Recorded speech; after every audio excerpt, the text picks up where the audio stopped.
Jerry Jones is going to Jerry Jones, unfortunately. It's right about that time where he begins to speak. Last year we saw it with Dak. The year before with CD. This year it's Micah Parsons. The downside about being the Cowboys with really good players is Jerry Jones is going to talk about really good players, as the continued not contract continues to be an issue here. More or less paraphrasing, Jerry Jones saying, we're working on it. It is what it is. At the same time, he missed 6 games last year, so we're in no rush. It'll get done when it gets done. Where Micah Parsons is like, well, that's kind of disappointing. If that is the end, then that is the end, I guess. They more or less, surprisingly, Micah and his team have been trying to reach out to the Joneses, and rumors they haven't really been responding. So, breaking news here, the Joneses are not the adults in the room, is what it sounds like, as they continue to drag out another contract. And this one, boy, is it going to be a doozy when Micah Parsons signs, whether it's in Dallas or somewhere else, because we saw what TJ Watt just got paid. Saw what Jamar Chase got paid. I know that we saw Myles Garrett got paid. The reason I'm throwing Jamar in there is we're talking non-quarterbacks getting a giant bag. Yeah, Micah's as young as all those guys. He's younger than TJ Watt by a lot. He's younger than Myles Garrett by several years. He is top 5 pass rusher, give or take, in the NFL, depending on how you want to rank it. Like, he's in that category comfortably and he's at his quarter life crisis right now, is what you're telling me, age-wise? Yeah, that man's going to be getting that's $42 million a year right around the corner. And Jerry's not careful, it's going to be 45. So as the once Cowboys hater, fan, tolerant disciple, however you want to describe it, what are we thinking here? Is this another classic case of the Joneses, or maybe Mike? Or are you taking Micah's side, or are you going to take the Joneses side? I say jokingly because we know the answer. I am a pro player 9 times out of 10, and I'm a pro player once again here. Look, Jerry Jones's quote on Monday says, and I quote, "Just because we sign him doesn't mean we're going to have him. He was hurt 6 games last year. Seriously. I remember signing a player for the highest paid at the position in the league, and he got knocked out 2/3 of the year, Dak Prescott. So there's a lot of things you can think about, just as the player does when they're thinking about committing and guaranteeing money. What are you complaining about? You overpaid for Dak. We all knew it was an overpay for Dak. You should have paid him sooner and paid less money for Dak. That's a you problem, Jerry. Don't use your problems to justify what you're doing yet again to a younger player, a healthier player overall, and a player who, for all intents and purposes, is the future of the Dallas Cowboys. If you, quote unquote, want to be America's team, you need to pay your stars. You also need to have a team really around the rest of these guys. So unless you're going to ship them out for 20 new players, which I doubt you'd even be willing to spend the money, Jerry. I don't know what they're doing here. Like, as a former fan of this team, this is why I walk away. This is why I can comfortably shut my eyes at night and say, yeah, I'm not really a Cowboys fan anymore. I root for the players. I'm still going to hope the players do well, but I don't care about the Joneses. I haven't cared about the Joneses even when I was a fan. They are as bad, if not the worst, owners in the league. And I've stood by that for a long time. Yes, Shad Khan has his own complaints. Yes, the Jets have their own complaints for ownership, but Jerry Jones is the most outspoken and idiotic owner of all of them. And Steven is just letting his dad do whatever. And his dad supposedly retiring and allowing his son to make player personnel decisions. Well, I don't see it. Jerry's in front of the media every single day, and they just started fall camp today. Like, it's day 1 of actual practice, and we already have Jerry Jones putting words out there that are just basically saying, yeah, I don't really care about my players. I just care about the star. But, okay, sure, you might care about the star, but you have to care about your players to care about the star. Like, you're caring about the wrong star is really what I'm getting to here. And it is a problem.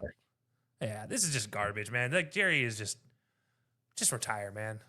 I want to throw this out there because Micah did like and repost this as well. A fun quote from JJ Watt. Anytime you could publicly take a dig at your star quarterback and your star pass rusher simultaneously right before the season begins, you just got to take it. Nothing makes a guy want to fight for you more than hearing how upset that you are they got hurt while fighting for you, referencing that quote you just mentioned as well. That's what I really don't get about, too, because we all have sometimes with Micah and the podcast that he does, especially during the season, it's been a little bit like, okay, really? But he's never been in trouble. He missed 6 games last year and was still awesome. That was the first time he's been injured. He's been a model of consistency for you. Since the day you drafted him as a off-ball linebacker, and he's a top 5 pass rusher before he's at 25 years old. Like, he transitioned as needed even after Dan Quinn left, which was the worry. Micah Parsons was still really good last year in a semi-travesty of a season for the Cowboys with all the injuries and everything that happened. So we already know how this is going to end. He's going to get paid, and it's most likely going to be with the Cowboys. It's going to most likely cost 140 cents on the dollar now because you opened your mouth and waited so long. Maybe Jerry wants to do that. He wants to have the highest paid non-quarterback in the league. Maybe he's just trying to wait for that because you know how it is, the cowboy, the star, that superstardom, the headline that comes with it. Maybe it's something weird like that. I don't know, but it's really making it's like, say Micah stubs his toe. It's like, you know what? I don't really want to play this week. My toe hurts. I don't think he would. He's not wired that way. But it does. We've seen If something players gets do that though. if something does get like maybe a knee gets banged up a little bit, it's like, you know what? I'm going to take this week against the Eagles off. I don't feel like fighting Lane Johnson for 60 minutes with a sore knee. Now, especially with that, if I don't have that guarantee on the back end. And just dumb. It's just dumb to me. And we say this because he is the owner, but he also makes those player personnel decisions. He is very much involved in those on top of it. It's them and the Bengals. I'm like him and the Browns. We just need to get them out of the way. Just like send them all away. We're not going to dive into those ones. Otherwise, this will be an owner's tier. But I need an IQ test or a competency test after owners cross the age of 70. And there's nothing. I have no issue with people over the age of 70. But when you have this much money and you were raised in times where individuals of a certain color don't get paid, some of those things carry over. And we've heard it all the time from players from the Cowboys and players from the Bengals and players from these other teams talking about their owner. So yeah, look, I'm not gonna try to say those words out loud, but I'm just a thought for somebody to cook on. Also something to kind of kick around your brain. Micah Parsons, when he responded to Jerry Jones, says, when you go around the league and see those other teams taking care of their best guys, you just wish you had the same type of energy. I've seen a lot of upset players, and this seems like a very, look, if you guys aren't going to pay me 140 times what I'm worth now, I'm not signing for you. You don't get the hometown discount anymore is what this reads. It's like, this is game over for you. So open up the blank checkbook and give it over. Like, that's what that looks like. You look at his draft class, too. That includes Jamar Chase. He has been paid. Granted, that took a little bit of tomfoolery last offseason, too. Offseason, not this offseason. Also a player that said something very similar and got paid nearly 140 times his worth if he would have gotten the home instead of the hometown discount. And as we saw there, too, they didn't pay him last year. He's like, all right, I'll play. Sets the triple crown and is arguably the best offensive player in the game, not named Saquon Barkley outside of quarterback. So now you got to pay him the ransom. Devontae Smith, he's gotten paid from that draft class. Penei Sewell, he's gotten paid. Patrick Surtain. You go down the list in that draft class of just those elite first rounders going through the 5-year deal. They've all gotten paid for the most part. I think Rashawn Slater is next up, if I'm not mistaken, as well. So he's probably due soon. But if you're Micah Parsons, you should not be the last of those major guys that are going to get a second contract to get paid. Which is like easily him and Jamar have been the two best, at least credentials wise, you could say, as far as like the all pros, the stats, the Pro Bowls, etc. So you know what, Jerry? Good luck. At least your pockets are deep. So when and if you do have to sign him, you can handle it. We know that for sure. And it's weird because I think the Cowboys have a chance to be weirdly decent this year, but it requires Micah Parsons to be Micah Parsons. And for better and for worse, this is not a good start. But let us know down in the comment section below. Whose side are you siding with? And more importantly, why are we all... Is there anybody that actually is taking the Joneses out of those one? Because I mostly just want to hear what they have to say about it. Unless your name is Johnson or Brown, I doubt you're taking the side of the Jones or Hassel, or maybe Jones at the end of the day, depending on. There might be a Jones in there that disagrees too. Yeah, but like honestly, there's very few families or very few people with that should be on Jerry and Steven's side here. Well, you're really on Jerry's side. Steven doesn't have a side; he just takes his dad's coattails.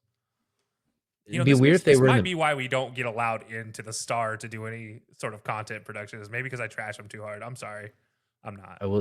What's interesting too is it's not even that they're in the middle of negotiating. Is what's weird is they have tried to negotiate. And the Jones have been difficult not answering the phone calls rumored. So that's what's weirdly weird. It's not the back and forth. It's not they're not even in the middle of negotiations as this issue. It's like they have trouble even getting to the negotiation board, which is very, very odd from the rumors. So you remember the TV show Ballers? Who could forget? Okay, so the defensive lineman that played for the Cowboys, that they have the character that this is the opposite of that exact moment where the guy gets hurt playing paintball and he just ignores the phone calls and goes and gets his surgery. Like this is like the reverse of that. This is Micah's doing everything to do the right things, and his camp is doing the right things according to reports. And Jerry and Steven are just like, nah, we're not going to answer the phone. We're too busy. Too busy doing what? Getting a fake tan? What are you doing here? There's nothing wrong with a fake tan. You always got to be prepared, but you need to take care of business before you be dabbling into those. But